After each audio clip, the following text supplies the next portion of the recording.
Et bonjour à chacun, bienvenue pour ce nouvel épisode du podcast à table.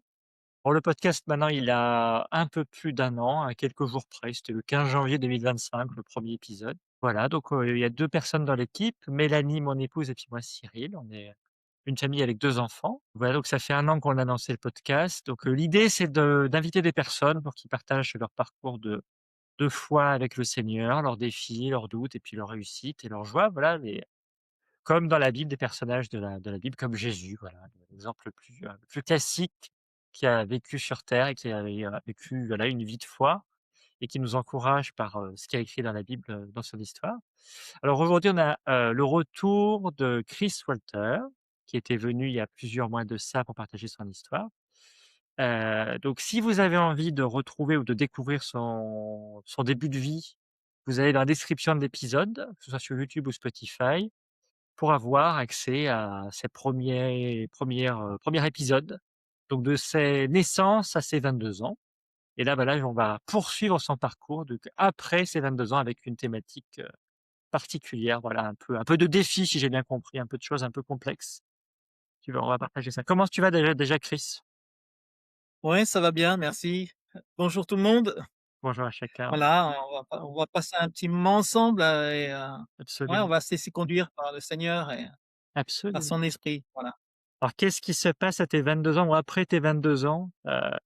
On était sur l'après un épisode un peu miraculeux avec des rastas qui avaient, qui tu les avais amenés à l'église, il y avait une histoire de miracle avec une pluie, voilà, on va passer ça, on n'en parle pas, mais qu'est-ce qui se passe après ça?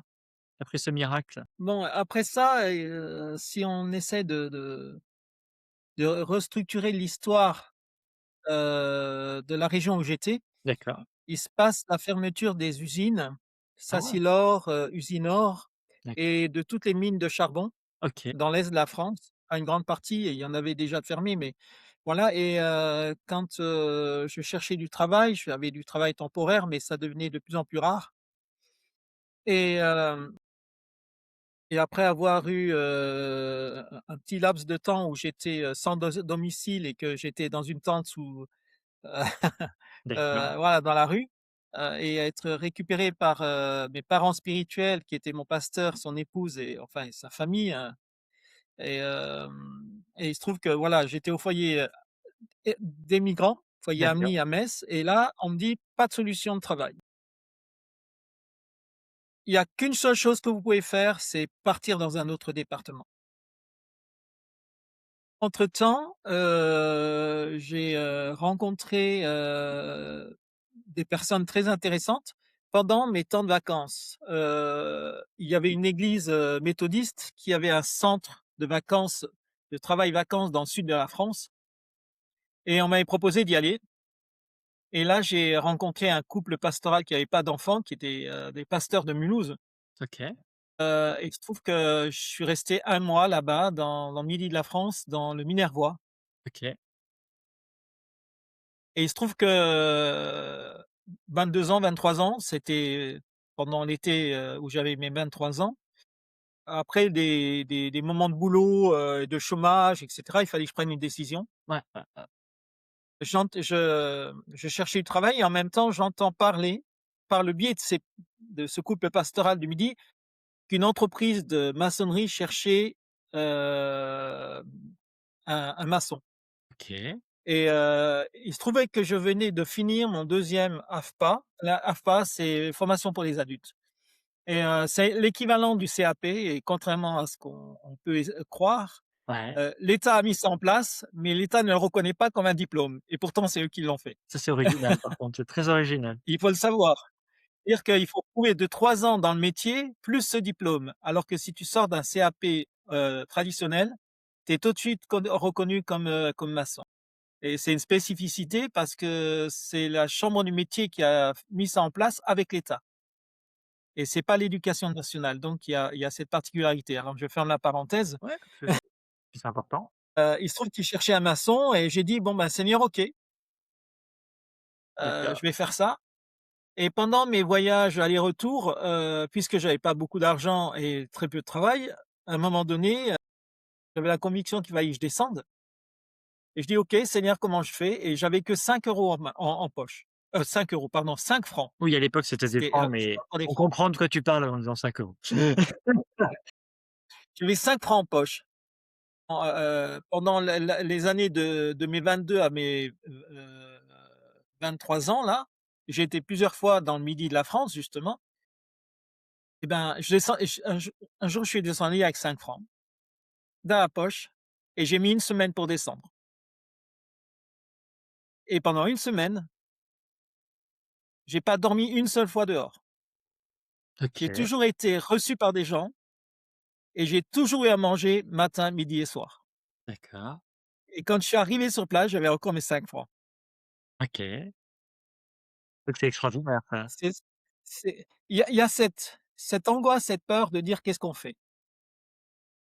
Il y a cette conviction de dire: «Seigneur, ben, je suis dans les débuts de ma foi, de ma vie chrétienne et faire le pas, c'est très difficile».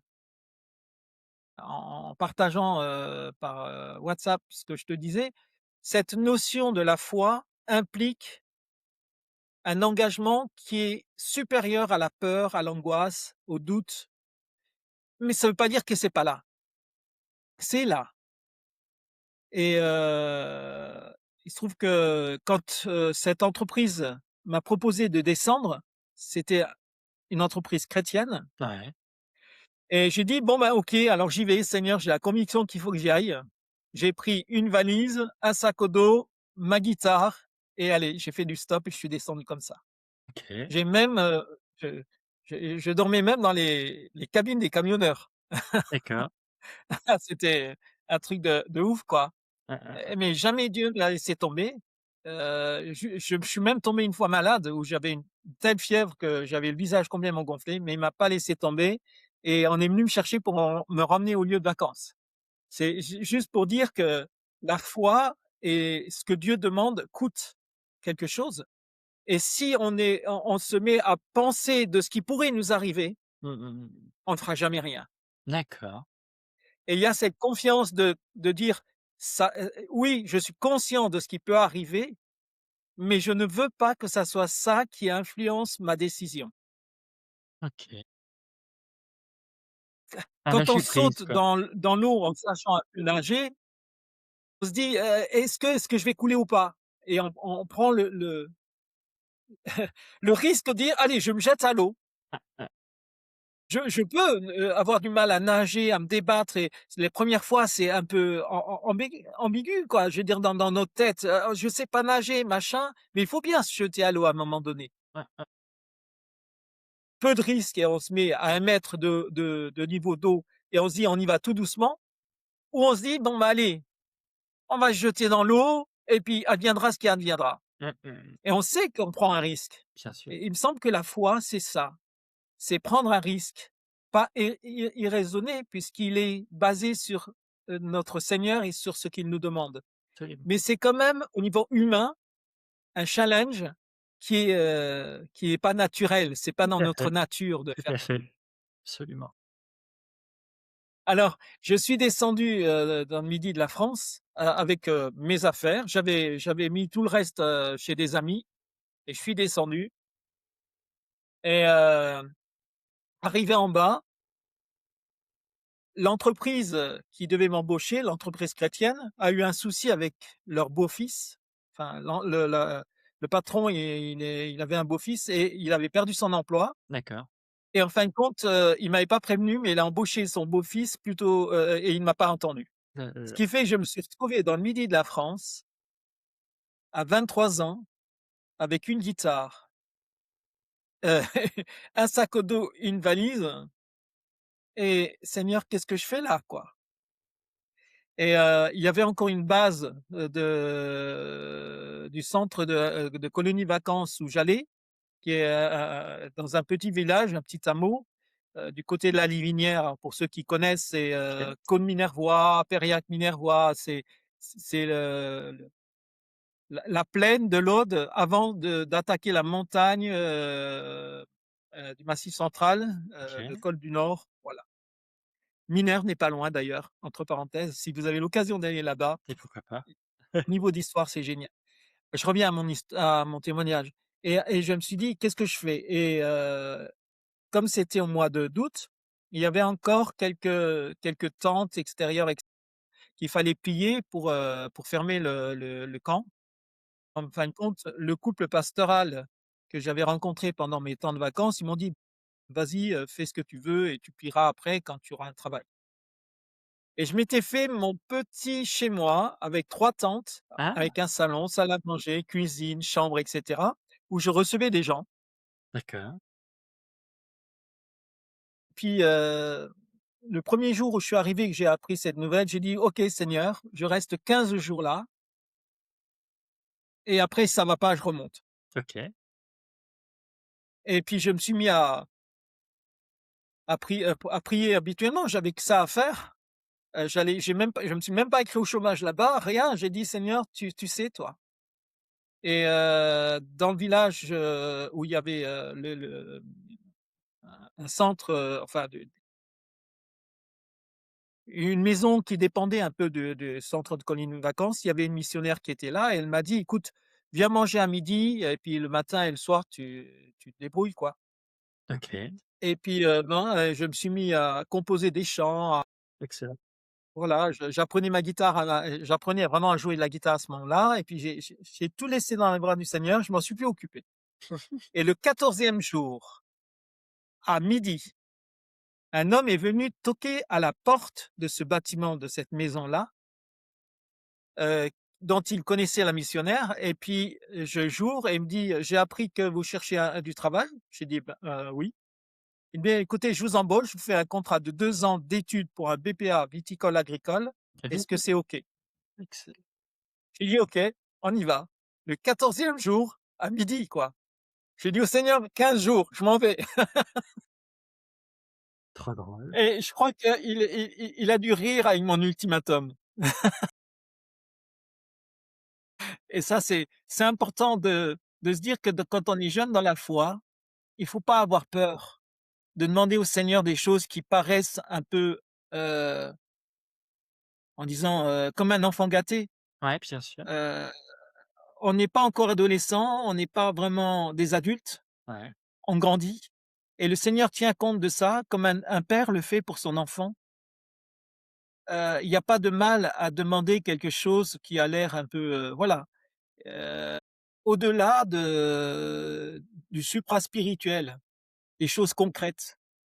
Parce qu'on est ses enfants et il aime répondre à ça et je pense qu'il a dû rire quand je lui ai dit: «C'est 15 jours, pas plus». En tout cas, moi, je trouve quand même que les défis que tu as eus, depuis le début de l'enregistrement, de ce que tu as décrit sur ta vie, c'est quand même un niveau de stress potentiel sur toi, sur ta personne et même sur tes finances, enfin, sur ton environnement extérieur, même, les relations que tu as qui est absolument dingue parce que tu es déraciné de là où tu vivais, donc vers, Alsace, Metz, ça j'ai entendu Mulhouse tout à l'heure, Ouais, ouais. pour aller vers plutôt vers les Cévennes, c'est ça? Si je ou peut-être que je me trompe, hein, peut-être que En dessous des Cévennes en dessous des dans Cévennes, c'est ça, voilà. Enfin, ouais. avec aussi peu de foi, mais bon, peut-être un côté de ta personnalité qui est un petit peu plus aventurier que moi, j'imagine.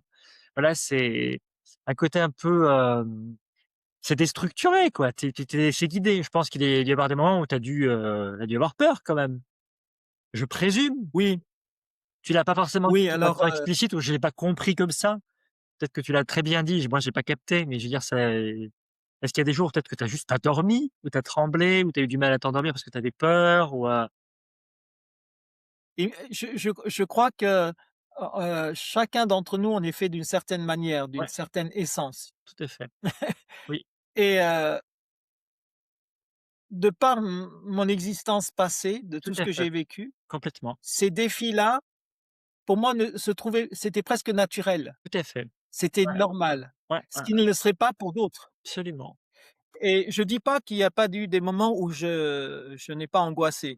Quand je suis tombé malade et que je ressemblais à plus rien, j'avais les lèvres pleins de sang et les gens me regardaient, ils prenaient même pas en stop tellement ça je faisais peur.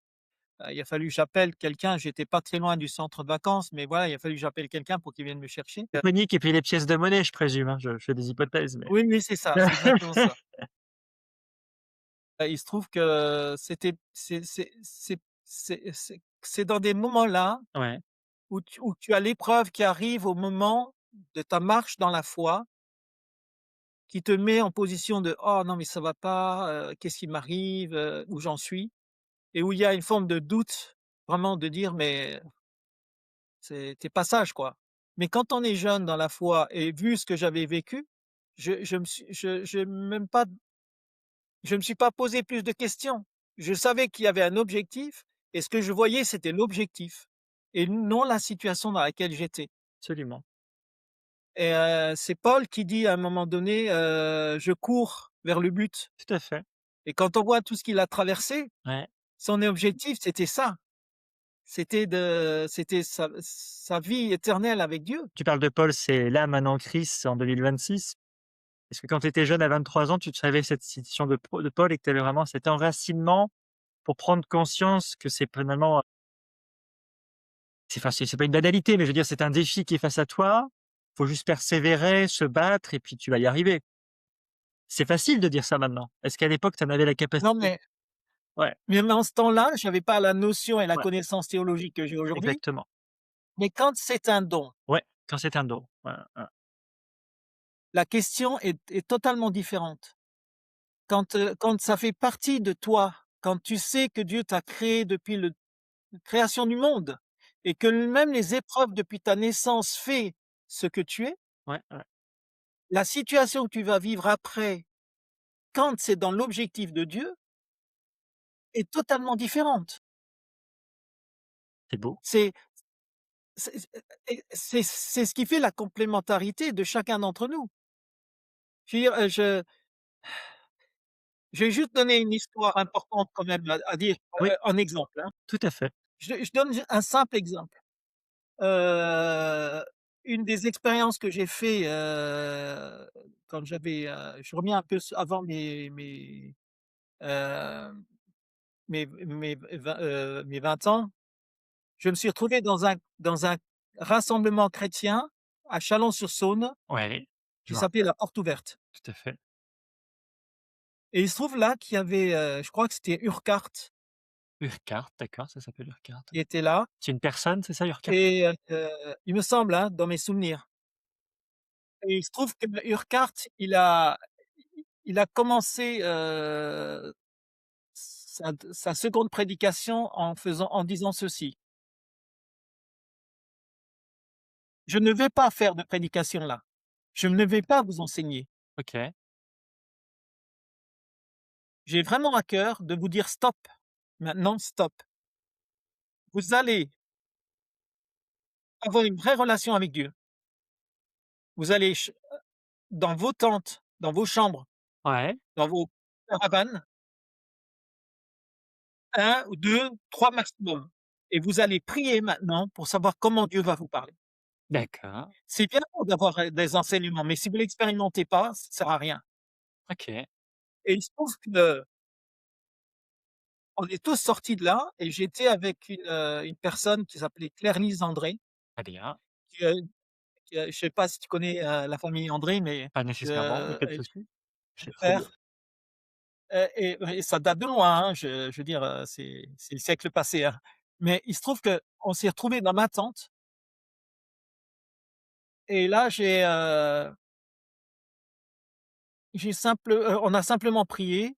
Alors pour ceux qui le savent pas, pour ce qui est des églises évangéliques et plutôt charismatiques, il y a les dons de l'esprit et dont le parler en langue et il avait vraiment à cœur de parler dans la langue de l'esprit et on s'est mis à parler dans la langue de l'esprit et il pleuvait énormément ce jour-là et à côté de nous, il y avait une caravane avec un grand-père et son petit-fils et le petit-fils était venu avec sa mobilette, sa 103. OK, c'est trop bien, excellent. Et puis, il s'est mis, à mettre la mobilette à fond et à comme ça tout le temps et au bout d'un quart d'heure, Carrie, on a dit: «Non mais c» on s'est regardés et en même temps on a dit: «Au nom de Jésus, que ça s'arrête» OK, et la mobilette, elle a fait «Pan!»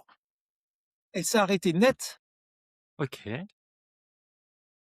et dans les instants après, on a dit: «Seigneur, tu vois la pluie? Au nom de Jésus, que la pluie s'arrête» et je pense que tout le monde a fait la même demande. En l'espace de 2 minutes, tout s'est arrêté. La pluie s'est arrêtée et suite à ça Claire-Lise est partie et heu on devait aller manger. L'après-midi était passé et je sors de ma tente et je vais, au self pour manger. Ouais. On me demande ce que je veux manger, je pouvais plus parler. Ah! Ça c'est ouais, c'est dommage. Plus de son ne sortait de ma bouche et quand on se retrouvait aux réunions du soir Ouais. et que je parlais par l'esprit, mon son le son de ma voix sortait. Et quand je voulais parler en français, ça ne sortait pas Oui. et pendant 3 jours, j'étais muet comme ça et à la fin, il y a une jeune fille qui est venue me voir à la fin de ce camp et là, je reparlais normalement et elle me dit: «Mais, Chris, avec tout ce que tu vis, mais c'est incroyable ce que le Seigneur fait avec toi et cetera et tu vois d'où tu viens, waouh, c'est vraiment, le Seigneur t'aime» et cetera. Puis moi, j'étais un peu embêté, hein, étant jeune dans la foi, j'étais encore plus jeune que quand je suis descendu dans le Midi. Je l'ai regardée, je lui ai dit: «Mais dis-moi, et toi, tu vis quoi?» Elle fait: «Mais tu sais, moi, je vis rien de particulier». Alors je lui dis: «Mais est-ce que est-ce que tu es conscient que le Seigneur t'aime?» Elle me dit: «Oui, je suis conscient de ça». Je dis: «Mais où tu en es dans ta foi? Est-ce que tu t'es converti?» entre parenthèses. Elle me dit: «Mais tu sais, Chris, je n'ai je n'ai jamais fait de mal à personne. Je ne sais pas ce que c'est mentir à mes parents. Je ne sais pas ce que c'est insulter quelqu'un et pourtant, il y a quelque chose qui s'est passé et quand je me suis regardé, j'ai pleuré parce que j'étais comme sali par le péché» et je lui ai dit: «Mais pour moi, le plus beau des miracles, c'est pas moi, c'est toi. Parce que tu n'as pas fait de mal et pourtant tu as la conviction de pécher. Mmh. Tu n'as pas vécu les horreurs que j'ai vécues, tu as vécu dans une vie de famille normale et pourtant tu es conscient que sans Dieu, tu peux rien faire. Ouais, ouais, ouais, ouais. Le plus grand des miracles, il est là. C'est la conviction que sans Dieu, tu ne peux pas avoir la vie éternelle et que tu es pécheresse et que tu dois demander pardon alors que tu as rien fait. Et j'ai dit: «Mais quel plus grand miracle que celui-là?» Tout ce que je peux vivre moi, oui, c'est beau, c'est extraordinaire, mais il est là le plus grand des miracles. C'est que Ouais. le Saint-Esprit Ouais. t'a convaincu que Jésus est mort pour toi. Alors la notion de dire: «Ouais, j'ai vécu des grandes choses», c'est génial, Mmh. mais quel est le plus grand des miracles Ouais. que Dieu peut permettre dans la vie d'un homme? C'est de savoir qu'il est pécheur, qu'il se convertit, qu'il donne sa vie au Seigneur et qu'il sait qu'il va avoir la vie éternelle et qu'il va continuer à être juste comme il l'a été avant, tout au long de sa vie, mais avec le regard de Dieu. Quand Jésus est sur la croix, alors je sais plus si c'est de droite ou de gauche, hein. Ils discutent, Ouais, il y en a un qui l'insulte, un des prisonniers qui est sur la croix et l'autre par contre qui dit voilà, je il reconnaît sa nature pécheresse et il sait que Jésus est le fils de Dieu et là Jésus lui dit: «Bah, tu vas être au ciel avec moi dans quelques minutes», quoi. C'est ça que tu es en train de dire, en fait. ouais. Juste ça. Oui, à part que c'est juste ça. Alors que, elle par contre, elle avait jamais de mal, elle avait jamais rien fait de C'est vrai, mal. tu as raison. C'est un petit peu différent, tu as raison, ouais, ouais, exactement. Mais c'est tellement important, Ouais, c'est tellement incroyable, quoi ouais, ouais. et il me semble que, si je reviens à la peur, Oui, la peur, tout à fait. à l'angoisse et cetera, sa foi en Jésus-Christ était jeune et il y avait pas de preuve, miraculeuse dans son existence de Dieu et pourtant le miracle était là, Tout à fait. dans sa conscience. Et elle avait une seule peur, elle avait une seule inquiétude. Mais, waouh, toi tu vis tout ça et moi je vis rien. Mais c'est pas le problème. C'est que Dieu a choisi une autre voie pour toi. Absolument. Et le miracle, c'est que tu ailles jusqu'au bout de ce que Dieu t'a confié. Et il te fera passer par des épreuves, sûrement, et des choses comme ça, qui seront peut-être tout à fait terre à terre. Mais c'est ton ministère, c'est tes dons à toi. Et personne remplira cette vie, sinon toi, celle que Dieu t'a prédestinée. On le voit particulièrement dans la série The Chosen qu'on regarde souvent avec Mélanie. La comparaison que les disciples ont de l'un à l'autre: «Je suis le plus fort, il a confiance en moi». Cette idée de vouloir être valorisé parce qu'en fait, on croit qu'il faut être meilleur que l'autre. En fait, pas du tout. Chacun a sa personnalité, son appel et c'est Tout ça à qui est fait. important. Voilà, Ouais, l'un n'est pas l'autre. chacun est avec son appel particulier, spécifique. C'est ce que tu es en train de dire, Chris, c'est génial, hein. Oui, c'est exactement ça et pourtant le Seigneur n'a pas aimé les uns plus que les autres. On voit que ça soit Jacques, Jean ou Pierre, qui étaient les 3 disciples qui faisaient partie un peu du cercle Mais ça, privé c'est du pas faux. Seigneur. C'est vrai que sur ce point-là, il y a quand même une petite distinction. Tu as raison de le souligner. Mais c'est pas pour Oui, ça qu'il le fait. Voilà, c'est mais il y a une raison à ça. C'est que ces 3 personnes-là avaient un engagement après la mort et la résurrection et le départ du Seigneur au ciel, quelque chose à faire de particulier. Ce qui fait que ça rentrait dans le domaine de leur ministère. Dieu voyait au-delà de ce que nous on pense. Il voyait déjà comment Pierre allait le renier. Il voyait déjà comment Jean allait être persécuté, comment il allait répondre à tout ce qui allait se passer. Il voyait comment Jacques, alors je ne sais pas si c'est ce Jacques-là, je me rappelle plus, qui a été le premier qui a été tué. je serais pas non plus. Et je me demande même si c'est pas le frère de Jean. Et en plus, alors on va aller plus loin. Pourquoi Jean? D'après l'historique, Jean, il avait entre 13 et 17 ans. Pourquoi ce disciple-là était le seul devant la croix? Parce qu'au niveau de la loi romaine, OK, il n'était pas considéré comme un homme. d'accord. De ce fait, il avait aucun risque d'être devant la croix. Mais les autres disciples, oui. Parce que quand tu as enfin, je pose la question parce que j'ai pas tout compris, mais du coup, on va clarifier, il y a pas de souci, Ouais, ça peut être très pertinent. Donc c'est parce ouais. qu'il était jeune qu'il avait le droit d'être là, mais s'ils étaient plus âgés, ils ne pouvaient pas être Eh devant ben, la croix? Faut que je les re autres disciples ont eu peur. Ah, ils ont eu peur, d'accord. C'est par rapport à ça. Eh ben oui, il est dit qu'ils sont partis. Pierre, il est parti d'un côté, tout le monde a fui dans le jardin. Et donc Et le Jean, il il est se retrouve devant la croix OK. parce qu'on le sait, il était plus jeune que les autres. De ce fait, il y a des situations où le Seigneur avait prévu que Jean serait là, au point qu'il lui confie sa mère à la croix. Et il était jeune, il avait 17 ans. Enfin, maximum 17 ans, mais c'est incroyable. Tu vois? Et il y a des circon Jésus voit plus loin que enfin Dieu, notre Seigneur voit plus loin que ce que nous voyons. Quand on dit: «Tiens, mais tu as ce ministère-là, ouah, c'est génial» et cetera. Attends, regarde ta vie et regarde comment Dieu te voit bien plus loin que toi. Bien plus loin que ton regard tout proche là, de ce grand pasteur ou de ce grand serviteur ou de cette personne que tu aimes, et que tu jalouses peut-être inconsciemment. Ouais,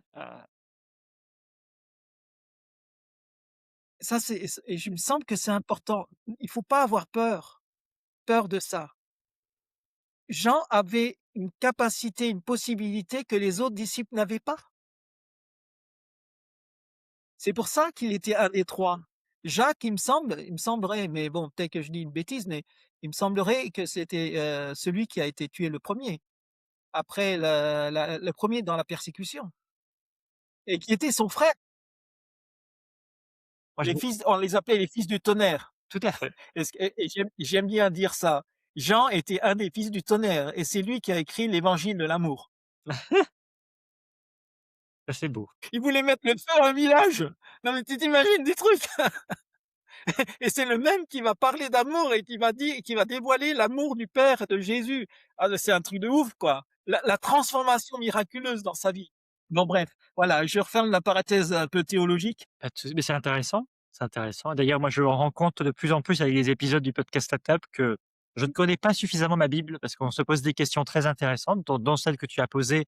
Quel était le premier disciple qui, du coup, a été tué pour, propager l'évangile? En fait, j'en ai aucune idée et pourtant je devrais le savoir si je suis suffisamment, si je lis Non suffisamment ma mais Bible. Je ne le sais pas, voilà, mais c'est pas grave. En tout cas, on n'enregistre pas tout, hein. On n'enregistre pas tout, hein. Comme je te dis, même moi, j'ai un doute sur le Jacques ouais. qui a été persécuté, le premier. En tout cas, Mais, c'est voilà, c'est une invitation à avoir plus de culture biblique, à renforcer ses connaissances et c'est formidable. Voilà, c'est génial. voilà. Et du coup, pour revenir à nos moutons, donc tu es un Oui, jeune homme, tu as trouvé un travail chez un vigneron, si je me rappelle bien. oui, Je c'est crois que je ça, un crois qu'on propriétaire vigneron. tu fait une formation avec l'AFPA de maçonnerie et tu n'as pas de compétences dans la vie pour faire, un travail viticole, si je comprends bien. Mais tu es dans un peut-être dans Non, une société différente de la nôtre. Alors peut-être que c'est moins grave qu'aujourd'hui, je présume.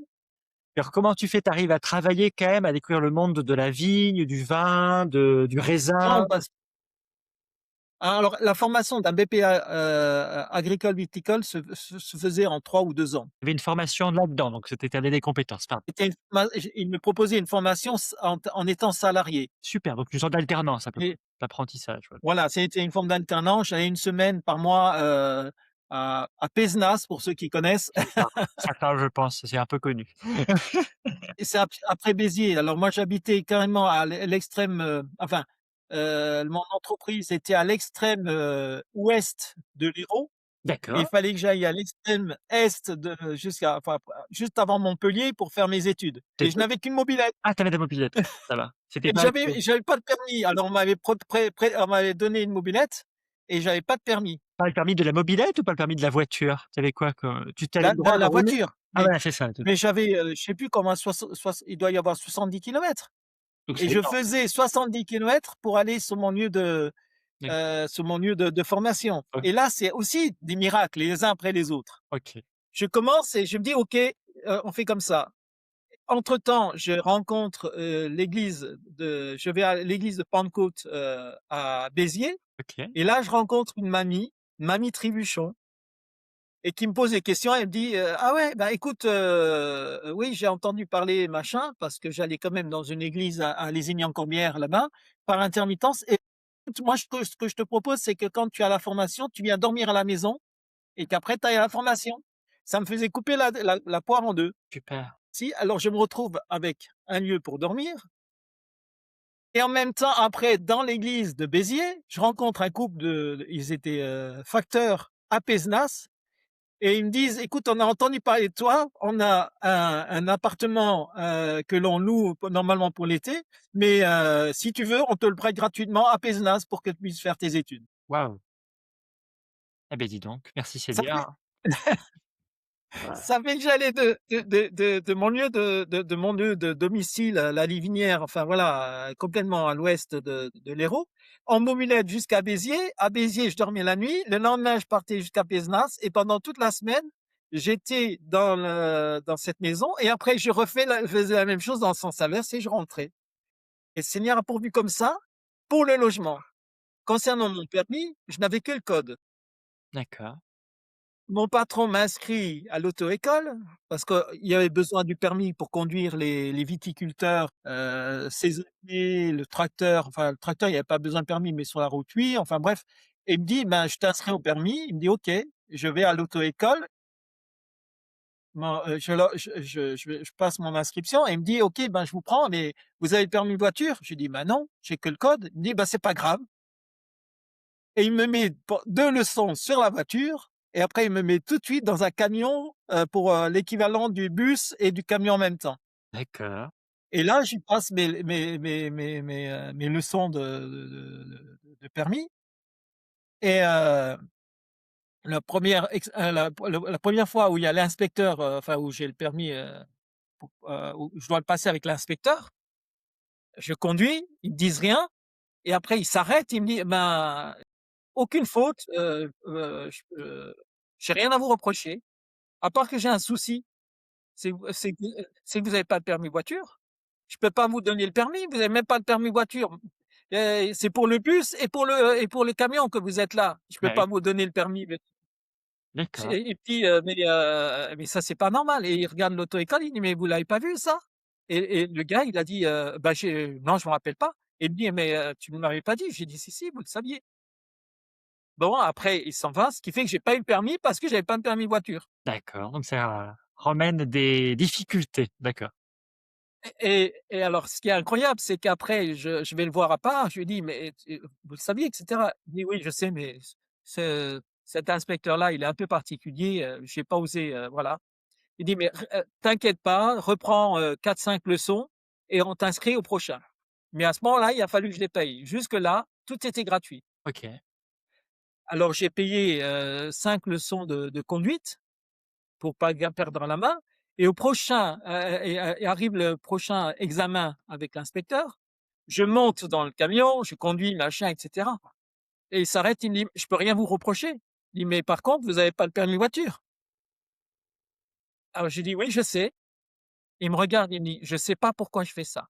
Je sais pas ce qui me pousse, hein. C'est la première fois que je le fais, mais je vous le donne, même si j'ai pas le droit».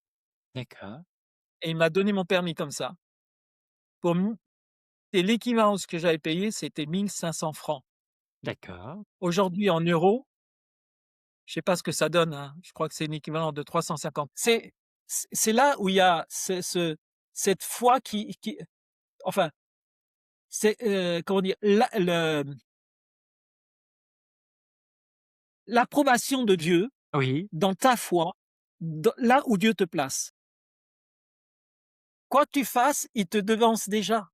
Il m'a devancé pour le patron, il m'a devancé pour le logement, c'est lui qui me l'a donné. Je payais pas de logement où j'étais à la Livinière. Il m'a devancé pour mes étapes, à Béziers, à Pézenas. Il m'a devancé pour l'auto-école. Alors que, si tu te rappelles bien, j'étais pas psychologiquement, j'étais pas très bien bah, au départ. effectivement. Quelques petites failles, même, quelques grosses failles, mais Et on va dire et pourtant, Dieu a permis. absolument. Et c'est là, je voudrais dire que, heu, ne remettez pas en question ce que vous ressentez. Oh, il y avait une phrase dans le temps, quand j'étais jeune chrétien qui disait: «Les sentiments mentent», parce que les sentiments te mènent à l'erreur. Mais si je regarde la Bible, il est aussi écrit: «Ayez les sentiments qui étaient en Jésus-Christ». Oui, c'est les 2 en fait, effectivement. Alors ça veut dire quoi? Ben, tes sentiments, Dieu te forcera jamais à faire quelque chose que tu ne veux pas. Et quand tu as la foi, que les choses coulent de source, tu as le sentiment d'être en guerre à l'intérieur humainement, mais ton esprit et ton âme est en paix. Et c'est quoi que tu ressens? C'est bien des sentiments, Tout à fait. c'est bien une sensation de paix, et ça trompe pas. L'équilibre à trouver, du coup, c'est pas être dans la confusion et pas être dans la d'être déstabilisé. Voilà, c'est ça la question du Tout à pourquoi est-ce fait. qu'on n'écoute pas ses sentiments. Et alors, est-ce que tu as des clés pour être justement dans pas être dans des choix qui soient disproportionnés et vraiment écouter le Seigneur, quoi? C'est une vraie question. Et peut-être pas, peut-être que tu as pas de clé. Oui, mais heu, si je suis, si je suis l'apôtre Paul, on va prendre un exemple déjà dans la Bible. Il sait qu'il va à Rome, il sait il va être, tué là-bas. Il y a des prophétesses qui viennent le voir en lui disant: «Ne va pas là-haut, tu vas mourir». Et lui, il dit: «Je sais que je vais mourir». Imagine les sentiments dans son cœur, ce qui se passait dans son cœur. Il savait qu'il n'allait il leur dit: Je vous reverrai plus, mais il faut que j'y aille». Qu'est-ce qui a fait ça? Parce qu'il savait depuis le début qu'il fallait qu'il aille à Rome. Et on le sait parce que quand il a été arrêté par le centenier qui a failli le frapper à Jérusalem, il lui a dit: «Mais de quel droit tu fais ça? Je suis romain et j'en fais appel à César». Et c'est lui qui fait appel à César. C'est Paul qui fait appel à César, en sachant qu'il y allait que s'il y allait à Rome, il allait mourir. Il avait le sentiment d'obéir à Dieu dans son âme. Il était en paix avec ça. Mais au niveau de ses sentiments humains, il était constamment en guerre déjà en lui-même, mais en plus avec tous ceux qu'il aimait et qui ne voulaient pas le laisser partir.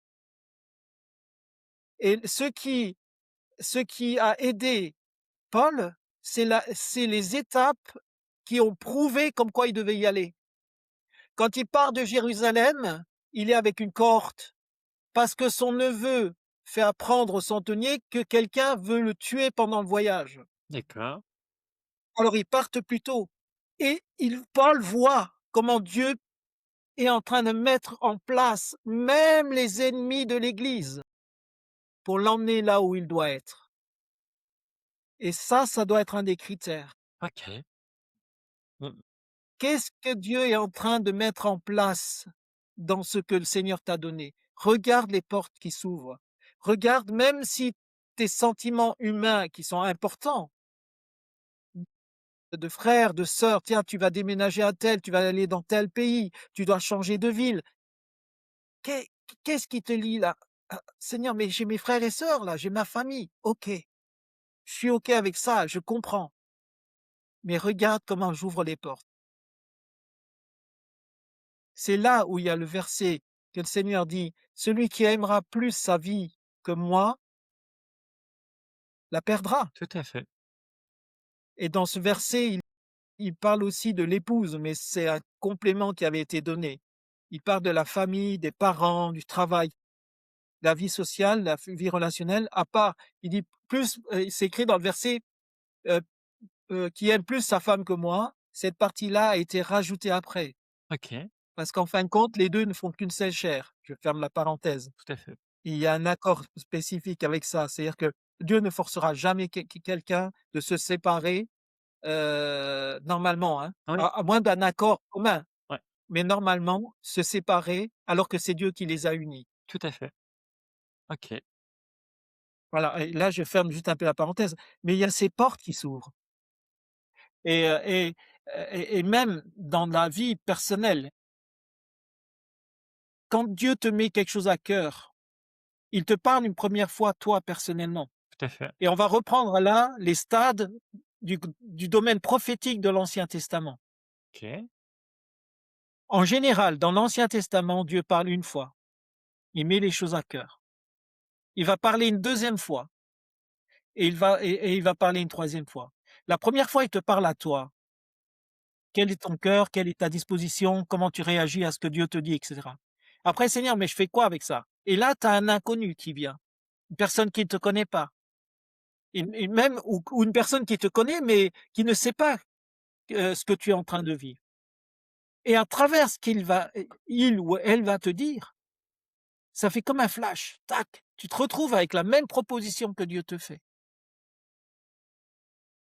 et après, pour une troisième fois, à ce moment-là, Dieu va révéler la chose encore une fois,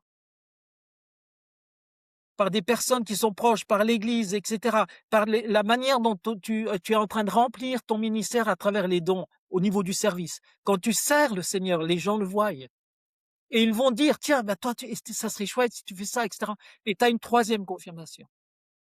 La première fois, quand Dieu te parle, il y a pas de délai, il te met quelque chose à cœur. OK, La deuxième fois, tu regardes dans l'Ancien Testament, c'est très court, hein, c'est une question d'années, et quand c'est la troisième fois, c'est que ça va être fait dans les temps qui viennent, dans les quelques jours et aux quelques mois qui vont arriver, et ça, c'est un principe spirituel que tout chrétien doit avoir en notion. Seigneur, tu me demandes quelque chose. Je vais pas me jeter à l'eau comme ça parce que je veux pas me tromper. OK, je te préviens une troisième fois, et je comprends ça, et je vais le faire, et je vais le faire par quelqu'un qui te connaît pas, et une troisième fois, il va le faire avec quelqu'un avec plus d'assistance, d'accord.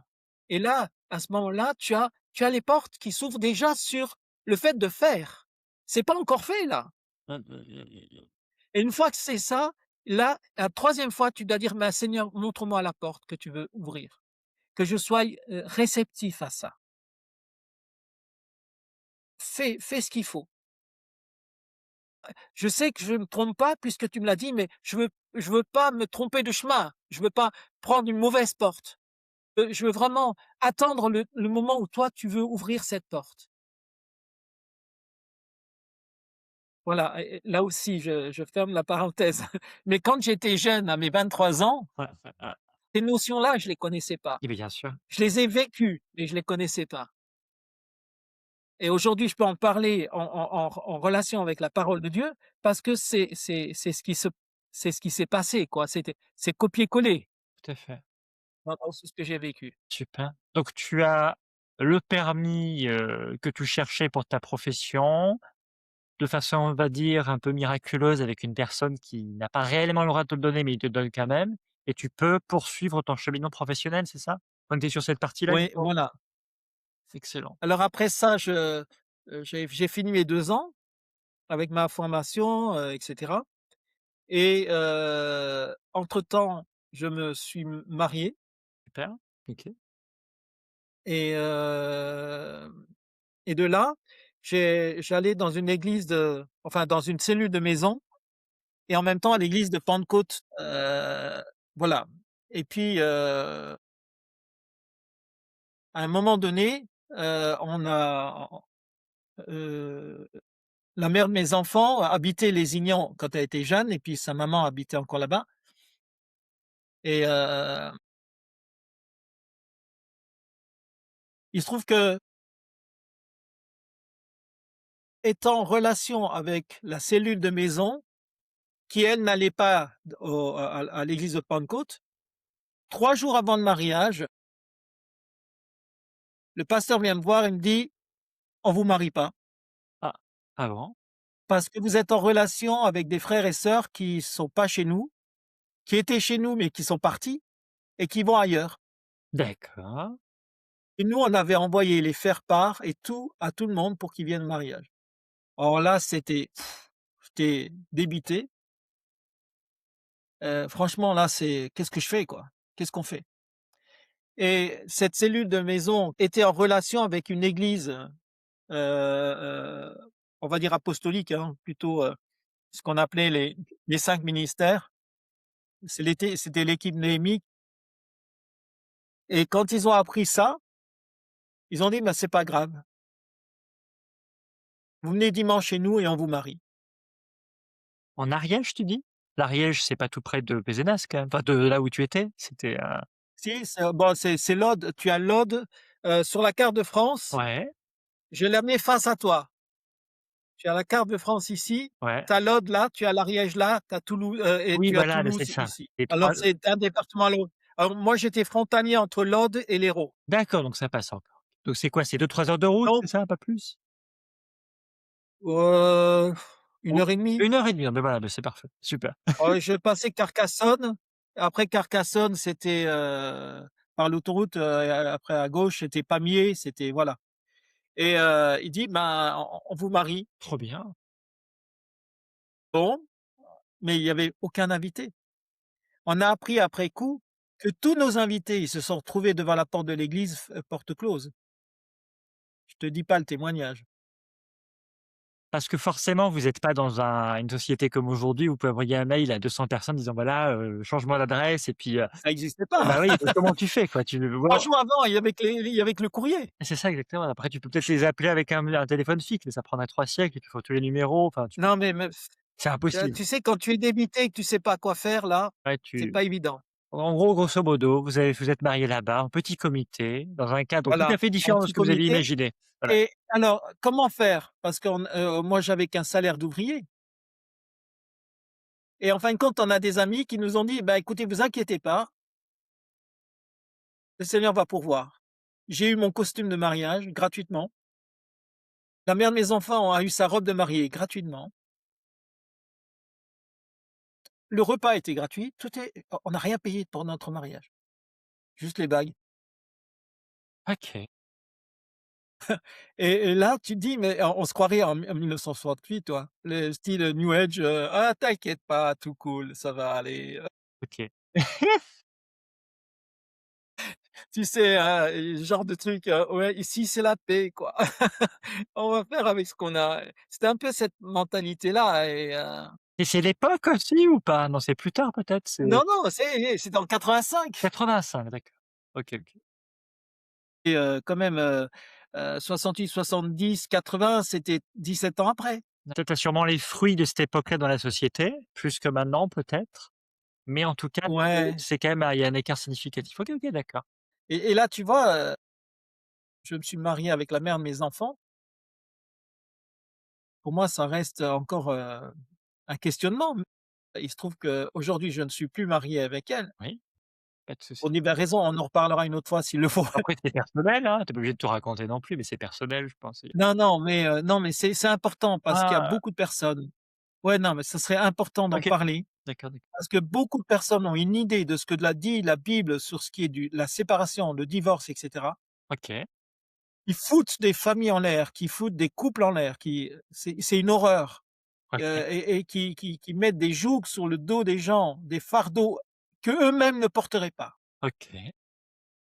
Donc avec le temps, avec les années, puis avec, la connaissance maintenant de la parole de Dieu, j'ai appris des choses. Et avec l'échange avec d'autres théologiens. Qu'est-ce que ça veut dire? Où ça en est?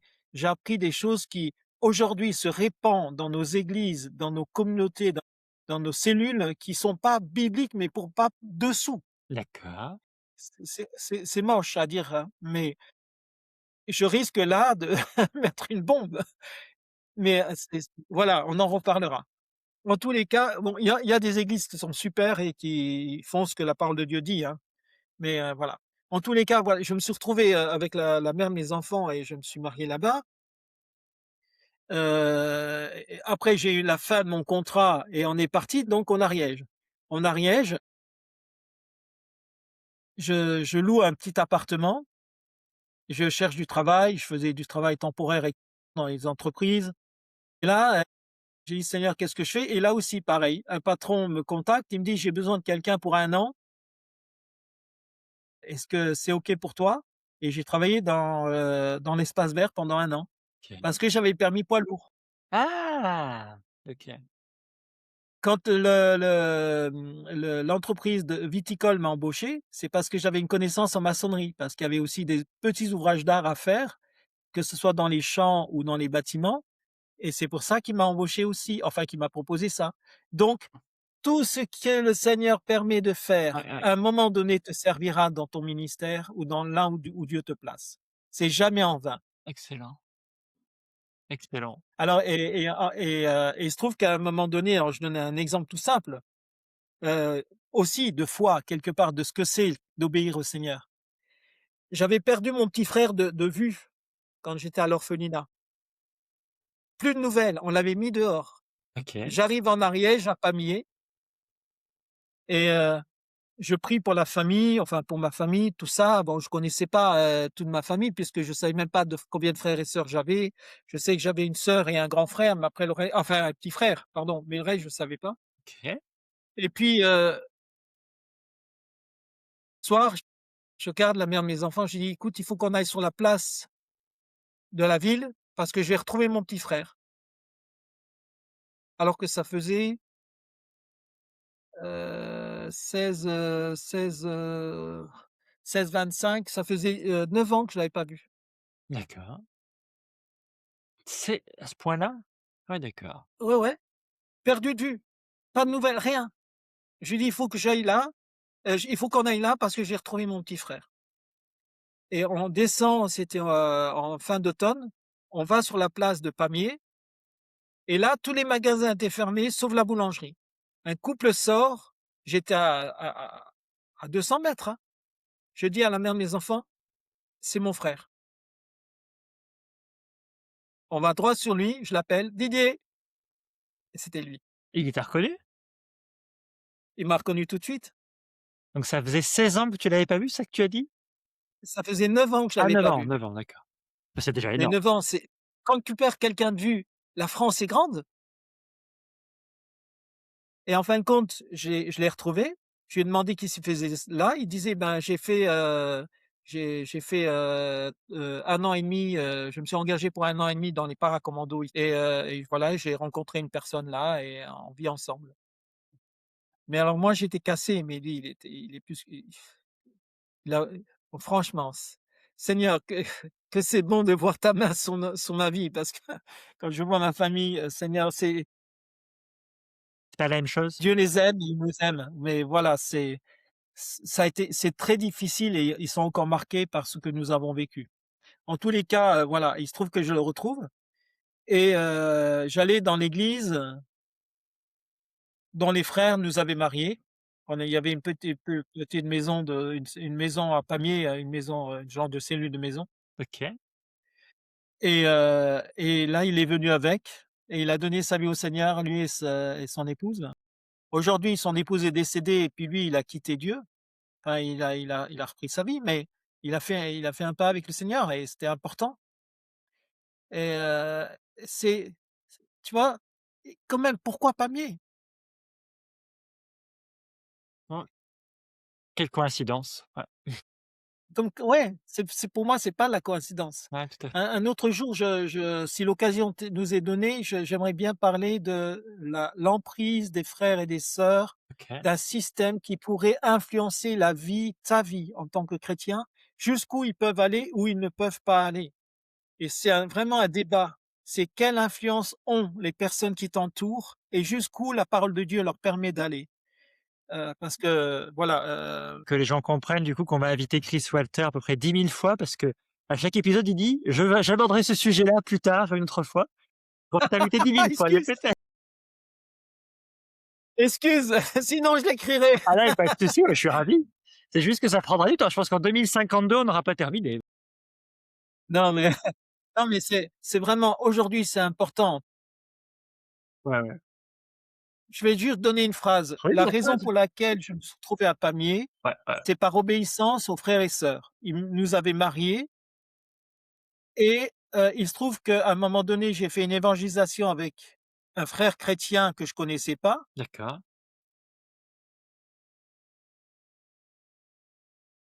a mangé une pomme devant moi et il a demandé pardon à la pomme avant de la manger.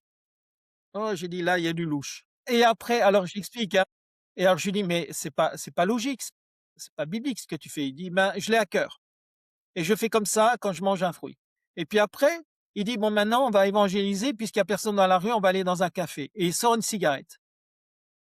Et je dis: «Mais, tu fumes?» Il dit: «Non, je fume pas» et je lui dis: «Mais si, là, tu as fumé». Il me dit: «Oui, parce qu'il y a des fumeurs dans le café, alors il faut faire comme eux».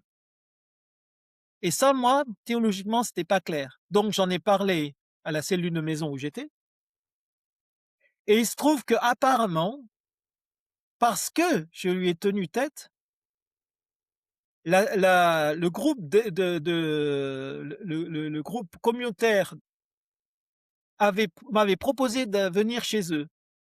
Moi, je pensais que c'était dans le but de rentrer dans la communauté et puis et cetera. Il dit: «Ben, on va faire une formation, machin et cetera» et j'ai appris qu'après coup, c'est parce que j'avais dit des choses comme ça à eux et que c'était une forme de quarantaine. Dire: «Viens, on va t'enseigner, on va te dire ce que c'est» et mais moi, j'étais pas au courant. J'ai appris ça bien, bien, bien plus tard. Mais c'était quand même dans le plan de Dieu. C'est ça qui est incroyable. C'est comme Joseph qui s'est retrouvé, tu vois? Comment tu fais, quoi? Mais je savais que derrière, c'était quand même le plan de Dieu. Alors, est-ce que c'est parce que Dieu travaille, dans les choses qui sont, très injustes, il est tellement créatif qu'il fait, en fait, ce qu'il veut? Bon, c'est des hypothèses et on n'a tu pas la réponse, mais voilà, c'est Ah ouais? ou est-ce que c'est vraiment Oui. parce que c'est vraiment lui qui avait décidé tout? Je sais pas, je fais des hypothèses, hein. C'est Alors, on n'aura pas la réponse, voilà, c'est c'est une vraie quand des personnes disent: «Dieu n'est pas juste», ah, ça déjà, c'est pas bien. je leur Bah, Dieu n'est pas juste. Il me permet de vivre des trucs incroyables. J'ai rien demandé moi. Mais pourtant tu y as été. Oui, mais pour si Dieu était Dieu, pourquoi il m'a pas préservé? Et la seule réponse que j'ai eue de Dieu, c'est ça. Je suis un Dieu qui permet. Quand c'est vraiment pas bien, je l'interdis, mais je ne permets pas. Mais je suis un Dieu qui permet et qui, même dans l'erreur, prend la possibilité de te récupérer quoi qu'il t'arrive. Et c'est lors d'une étude avec des enfants quand je faisais une école du dimanche que ça m'a flashé le plus fortement, l'image était la plus claire. OK. Les enfants, ils disaient: «Mais comment Dieu peut-il conduire, si on se trompe ou comment on peut faire?» et cetera. «Et si on se trompe, est-ce que Dieu nous fait faire demi-tour, pour revenir en arrière en nous accusant?» et cetera. Et il y a un gamin de 12 ans qui a dit: «Ben, Dieu, c'est comme le GPS. Le GPS t'envoie toujours là où il faut. Mais si tu prends la décision d'aller ailleurs, il rectifie sa route. Au départ, il te fait faire demi-tour, mais au bout d'un moment, il rectifie sa route. Le GPS t'en veut pas d'avoir fait demi-tour, enfin d'avoir fait la mauvaise route. Il va quand même t'emmener à l'objectif. Parce que c'est le plan du GPS que tu ailles là où tu as donné l'adresse. Et pour Dieu, c'est exactement pareil. Tu, tu te trompes, c'est pas grave. À un moment donné, «Bon, ah, mince, j'ai fait tout un détour, j'ai fait une erreur. Ah pardon Seigneur», mais il n'a pas changé son plan. Il a permis que tu fasses une erreur. Et j'aimerais dire ça, n'ayez pas peur de faire des erreurs. N'ayez pas peur de à un moment donné, n'ayez pas peur même d'être, pas abusé, mais que Dieu permette des choses que vous ne comprenez pas. Quoi qu'il arrive, ça sera toujours d'abord pour sa gloire et pour votre bien, quoi qu'il arrive. Mais c'est très déstabilisant dans la pensée humaine qui veut Oui, contrôler, qui veut gérer, qui veut, comprendre de A à Z les processus. Voilà, quand les disciples sont dans le bateau et puis pendant toute la nuit, ils n'arrivent pas à pêcher un seul poisson et puis voilà, Jésus leur dit: «Allez dans le lac et puis là vous allez pêcher». Mais non, on a passé la nuit à le faire. Ils y vont et puis là, c'est la grande abondance qu'il y en a partout. Donc c'est particulier quand même, hein. C'est totalement irrationnel. oui, Ça a ni queue ni tête. oui, mais c'est ce qu'on appelle l'abandon de notre personnalité sous l'influence de l'esprit. Qu'est-ce que l'esprit te dit? Qui est celui qui commande? Tout à l'heure, je te disais, regardez comment le Seigneur voit plus loin. Tu connais l'histoire comme moi quand Jésus prend une barque, traverse la mer pour aller voir le Gadarénien. Ça me dit quelque chose. Je l'ai La pas en tête scène tout de suite. précédente Ouais, ouais, ouais. la scène précédente, qu'est-ce que c'est? C'est une tempête sur la mer. Tout à fait, la fameuse tempête, OK. Ouais, ouais. Qu'est-ce que font les disciples? Ils savent qu'ils doivent aller de l'autre côté, mais ils savent pas pourquoi. «Mais qu'est-ce que Seigneur, toi tu dors, machin, c'est pas possible, on est en train de couler». Et en fin de compte, il arrête la tempête. Les disciples sont pris de panique. Ils savent qu'ils vont mourir si le Seigneur ne fait pas quelque chose. Il calme la tempête et il dit: «Peu de foi, Absolument. peu de foi». Parce que leur foi est dans le regard présent. Il n'est pas dans là où le Seigneur veut aller. Et quand la tempête s'arrête, au moment où elle s'arrête, ils étaient déjà de l'autre côté. Il n'y a pas eu de temps entre le moment où la tempête s'est arrêtée et il y a encore des heures avant d'arriver sur la barque. Quand tu lis le passage, c'est ils sont arrivés de l'autre côté. Tout de suite, c'était juste. Et en fin de compte, là, il va guérir un homme possédé d'une légion de démons. C'est vrai, exactement.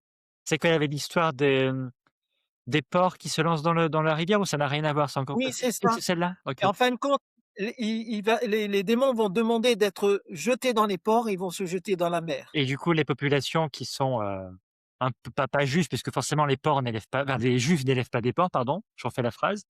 Bah, ils ont Ouais, envie de les c'était faire fuir parce qu'ils ont perdu leur patrimoine, professionnel, du coup, j'imagine que c'est ça.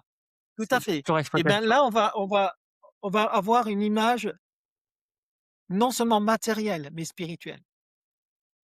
D'abord, le Seigneur va aller dans un pays qui c'est pas des Juifs, puisqu'ils mangent du porc, ils élèvent du porc. Tout à fait. Pour les Juifs, la mer la mer était synonyme d'enfer. Pour les peuples, c'était l'abîme pour eux. Celui qui allait pêcher, il mettait sa vie en en danger, en sachant qu'il risquait pour les gens, le peuple, c'était l'enfer, l'eau. S'ils se noyaient, il était perdu. Et en fin de compte, il traverse la mer pour aller voir un homme possédé qui n'est pas juif. Il le guérit. Spirituellement, il y a plusieurs images là. OK, C'est que le Seigneur prêche l'évangile déjà là à des non-juifs, pendant son ministère. Ce qui est incroyable, c'est que cette personne-là va lui dire: «Est-ce que je peux te suivre?» Et il est, lui, le premier des disciples à être en mission. Il va lui dire: «Non, retourne chez toi et raconte ce que j'ai fait». C'est une des seules fois, je crois, peut-être 2 fois, mais une seule fois où Jésus refuse qu'un homme le suive.